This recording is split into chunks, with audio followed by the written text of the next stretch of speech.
E commerce websites Amazon और फ्लिपकार्ट पर deep cell यानी ये कंपनियां कई चीज़ों पर बम्पर छूट दे रही हैं। इससे इन वेबसाइट्स पर सामान खरीदने वाले ग्राहकों की तो बल्ले बल्ले हैं, लेकिन इस तरह की भर भर कर छूट देकर बिक्री के नए प्रतिमान गढ़ने वाली इन कंपनियों को अच्छा खासा घाटा हो रहा है। जानेंगे कि ये कंपनियां कितने लॉस में हैं और इस सस्ते ऑफर के जरिए ये कंपनियां आखिर हासिल क्या करना चाहती हैं। आज की खर्चा पानी बुलेटिन में इसी गुत्थी को सुलझाएंगे कि आखिर घाटा ये कंपनियां इतना क्यों उठा रही हैं। ई कॉमर्स वेबसाइट अमेजॉन और फ्लिपकार्ट पर 23 सितंबर से फेस्टिवल सेल 2022 की शुरुआत हो चुकी है। ये दोनों सेल 30 सितंबर तक जारी रहेंगी। इस सेल को नाम दिया गया है Amazon great Indian festival sale और Flipkart big billion days sale. इन सेल में ग्राहकों को एक से एक बढ़कर शानदार ऑफर दिए जा रहे हैं। फोन से लेकर किताब तक सब कुछ में छूट। इन डीप ऑफर्स की एक खास बात यह है कि ग्राहकों की तो इन सेल में खूब मौज रहती है, क्योंकि इन वेबसाइट्स पर 50,000 का फ़ोन हो सकता है 40,000 में मिल जाए, जबकि मोबाइल कंपनियों की वेबसाइट्स और ऑफलाइन स्टोर में ये प्रोडक्ट्स रेट टू रेट मिलते हैं। इस सेल का अंदाज आप इस बात से लगा सकते हैं कि सैमसंग ने जानकारी दी कि दोनों प्लेटफॉर्म्स पर सेल के पहले दिन कंपनी ने 12 लाख से ज़्यादा गैलेक्सी स्मार्टफोन बेचे हैं। इन हैंडसेट्स की कीमत 1,000 करोड़ से ज़्यादा है। ये तो सिर्फ बानगी भर है। फ्लिपकार्ट अपनी सेल में इलेक्ट्रॉनिक्स और एसेसरीज पर 80% तक का डिस्काउंट दे रहा है। टीवी और अप्लायंसेस पर भी 80% तक का डिस्काउंट है। इसके अलावा फैशन, ब्यूटी, स्पोर्ट और अन्य चीज़ों पर 60 से 80% का डिस्काउंट ऑफर दिया गया है। मतलब हर जगह भयानक ऑफर है।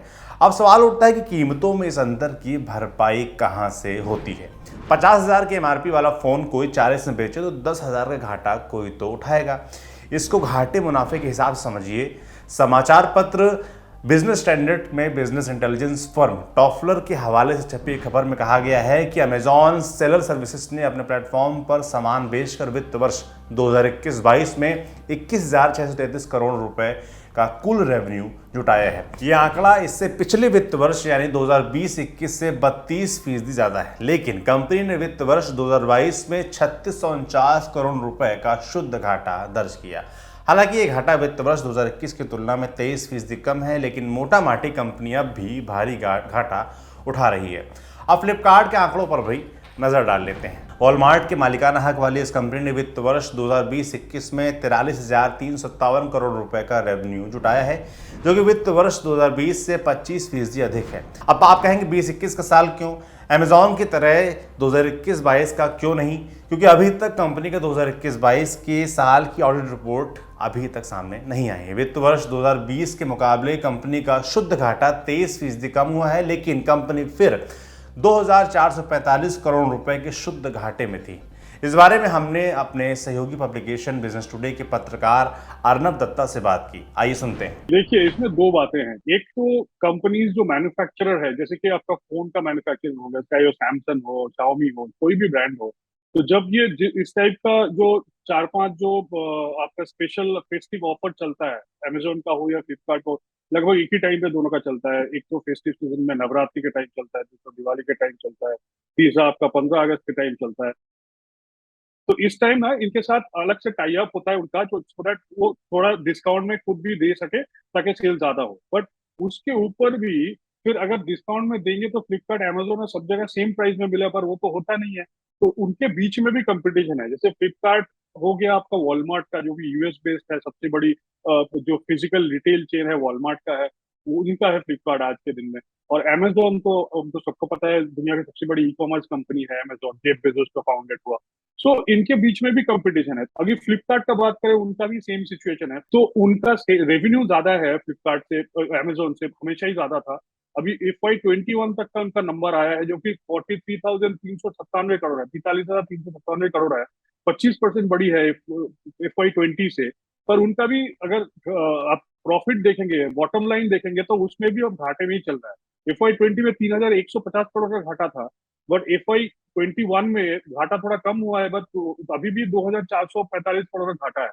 तो इसका वजह यही है कि वो जो डिस्काउंटिंग करते हैं कम्पीट करने के लिए बाकी दुकानदारों से या फिर अपने बीच में भी, उसके वजह से उनका उनको जो डिस्काउंट एडिशनल देते हैं, वो उनका जो टोटल एक्सपेंस हो जाता है वो रेवेन्यू से भी ज्यादा हो जाता है। सेल्स बढ़ रही है पर खर्चा उससे भी ज्यादा हो रहा है अभी भी।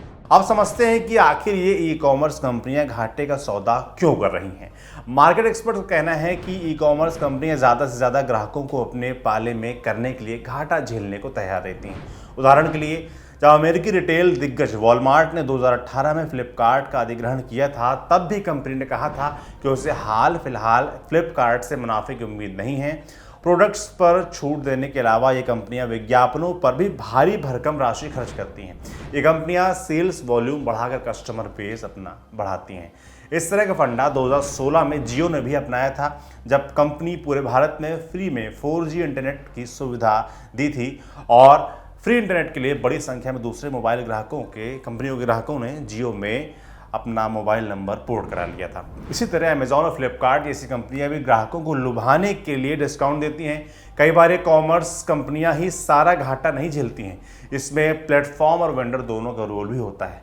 सेल के दौरान वॉल्यूम बढ़ाने के लिए प्लेटफॉर्म्स अपने कमीशन को कम कर देते हैं। इसमें कोई शक नहीं कि ऑनलाइन प्लेटफॉर्म्स कई प्रोडक्ट घाटे में बेचते हैं, लेकिन वो जानते हैं कि एक बार जब ग्राहक उनसे उत्पाद खरीदने के लिए आदी हो जाएंगे तो लंबे समय में वो कमाई कर सकेंगे। इसके अलावा बल्क सेल्स में भले ही मार्जिन कम हो, लेकिन वॉल्यूम बढ़ने से कमाई बढ़ जाती है। मोबाइल, टीवी, लैपटॉप, एसी जैसी चीजें बल्क में बेचे जाने के कारण ही इतने भारी डिस्काउंट पर मिल पाती हैं। बल्क में बेचे जाने के कारण कंपनी के साथ साथ वेंडर का भी मुनाफा बढ़ जाता है, इसीलिए वो भी अपने प्रोडक्ट्स ई कॉमर्स साइट्स पर बेचने के लिए उतावले रहते हैं। लेकिन इन कंपनियों के घाटे का क्या, उस डिफरेंस का क्या जिसे वहन करके कंपनियां सेल में बेच रही हैं? वो पैसा क्या आखिर में किसी कंपनी के ताबूत की कील बन जाएगा? ग्राहकों को खुश करने के चक्कर में कंपनियां अपना नुकसान कर रही हैं। इसके पीछे कारण तो घुमा फिरा के वही बात हो गई जो सदियों से हम देखते आ रहे हैं, पिछले 50-100 सालों से। जब ब्रिटिश के टाइम में भी सेम था कि इंडिया एक बहुत बड़ा मार्केट है, हमारा इतना बड़ा पॉपुलेशन है और हमारा कंजम्पशन बहुत ज्यादा है कंपेयर टू कोई भी अगर देश देख ले। अगर आप ग्लोबली देख ले तो यूएसए के बाद चाइना आता है मार्केट साइज के हिसाब से, उसके बाद आता है जर्मनी और चौथे नंबर पे आता है इंडिया। जबकि इंडिया का पर कैपिटा जीडीपी या इनकम आज भी बहुत कम है इनसे, फिर भी हमारे साइज की वजह से हम 4 नंबर पे आते हैं दुनिया में मार्केट के हिसाब, जो कि जो कंज्यूमर मार्केट कहते हैं, जिसकी वजह से हर कंपनी आके हमें माल बेचने जाती है। तो ये जो है ये गेम भी वही है। तो अमेजोन और फ्लिपकार्ट दोनों ही कम्पीट कर रहे हैं कि इंडिया को मार्केट को पकड़ने के लिए, क्योंकि इंडिया का मार्केट क्या है आज भी, जो कंट्रीज हमने नाम बोले ये 3-4, ये डेवलप्ड कंट्रीज हो चुके हैं ऑलरेडी। बट और यहाँ पे और इंडिया में सबसे बड़ा फर्क यही है कि जो इनकम लेवल का तो फर्क है ही, बट दूसरी बात है जो रिटेल मार्केट है, तो वो इंडिया में टोटली डोमिनेटेड है हमारे जो छोटे दुकानदार है उनमें। बट बाकी जगह में ऑलरेडी फॉर्मलाइज हो चुकी है, या तो बड़ी कंपनी रूल करती है या तो ई कॉमर्स कंपनी जैसे अमेजोन और वॉलमार्ट रूल करते हैं यूएस और यूरोपियन कंट्रीज में। वैसे चाइना में भी खुद की है, उनको बाहर के कंपनीज को आने नहीं देते। बट ऐसे नहीं कि छोटे दुकानदार, बट हमारे इंडिया में क्या है 80 से 90% सेल आज के दिन में भी छोटे दुकानदारों में से होते हैं। या तो आप चाल डावल देखिए, चाल या दाल देख लीजिए, जो ग्रोसरी किराना के दुकान से बिकता है, उसमें भी 85% शेयर है वो छोटे जो सिंगल दुकानदार है आज के दिन में, जो लोग पड़ोस में खोलते हैं। और आप इलेक्ट्रॉनिक्स मोबाइल में भी देख लीजिए, उसमें भी लगभग 70% शेयर अभी भी छोटे दुकानदार उनके ही है। तो ये जो कंपनीज है ये दोनों ही कोशिश कर रहे हैं कि उनमें से शेयर लेके, क्योंकि मार्केट तो बढ़ रहा है धीरे धीरे, पर जो शेयर उनके पास है उनका अगर 10% भी ये ले ले तो उसका साइज इतना बड़ा हो जाएगा कि उनका प्रॉफिट और ग्लोबल जो फाइनेंशियल है उसमें बहुत ज्यादा इजाफा आ जाएगा। तो यही उनका लॉन्ग टर्म प्लान है कि वो छोटे दुकानदार में से कस्टमर को खुद के तरफ लेके आए। और ये हुआ भी है। आप अगर पिछले 10 साल में देख ले, अमेजोन ऑलमोस्ट 10 साल हो गया है, फ्लिपकार्ट उससे दो ज्यादा, तो 10 साल से ये दोनों कम्पीट कर रहे हैं इंडिया में। और 10 साल में अब ई कॉमर्स का शेयर देख लीजिए, फॉर एग्जाम्पल टीवी में देख लीजिए, स्मार्ट टीवी जो आजकल में चलता है, उसमें फ्लिपकार्ट का शेयर लगभग 15 से 20% स्मार्ट टीवी सिर्फ फ्लिपकार्ट ही बेचता है, जो कि 10 साल पहले था नहीं। 10 साल पहले हम सब दुकान से ही खरीदते थे। तो ये इनका गेम प्लान यही है कि इंडिया का जो इनफॉर्मल मार्केट, इनफॉर्मल जो दुकानदार है सेक्टर है, रियल रिटेल सेक्टर है, उनसे वो शेयर लेके, क्योंकि इतना बड़ा मार्केट है तो उनका जो ग्लोबल प्रॉफिट है और ग्लोबल जो फाइनेंशियल है लॉन्ग टर्म है, आज से और 10-15 साल 20 साल बाद अगर दोनों मिलकर अगर 40% मार्केट भी ले ले इंडिया का, तो बहुत ज्यादा जंप होगा। यानी ग्राहकों को सीधे तौर पर कोई नुकसान नहीं है, लेकिन बड़े निवेशक शायद इस पूरे प्रॉफिट और सेल के गेम को करीब से देख रहे हैं। हो सकता है कि कंपनियां जल्द ही कोई टफ कॉल ले लें, अपने लिए भी और आखिर में शायद ग्राहकों के लिए भी। तो ये था आज का खर्चा पानी। आप देखते रहिए दी लल्लन टॉप। नवरात्रि की शुरुआत हो चुकी है और साथ ही शुरू होने वाली है लल्लन टॉप की गुजरात यात्रा। गुजरात का सबसे रंगीन रूप देखने आ रही है लल्लन टॉप की टीम आपके शहर। हम पहुंच रहे हैं वडोदरा और अहमदाबाद और मेरे साथ जा रहे हैं अभिनव। कब जा रहे हैं हम अभिनव? 1 से 4 अक्टूबर के बीच हम आपके शहर आएंगे, आपसे पूछेंगे, आपसे बतियाएंगे। आप हमको सजेशन दीजिए, इतनी सी मदद कीजिए कि आपके शहर में सबसे अच्छा गरबा कहाँ खेला जाता है। हम भी चलेंगे, गरबा खेलेंगे, गुजराती खाना खाएंगे और उसके बाद खूब सारी स्टोरीज इनके लिए ले आएंगे। लेकिन उसके लिए हमको आपको सजेशन देना है। कहाँ पे सजेशन देंगे? chunav@lallantop.com पर। फटाफट अपना सजेशन हमें मेल कर डालिए, बताइए हमें कहाँ जाना है, कैसे करना है।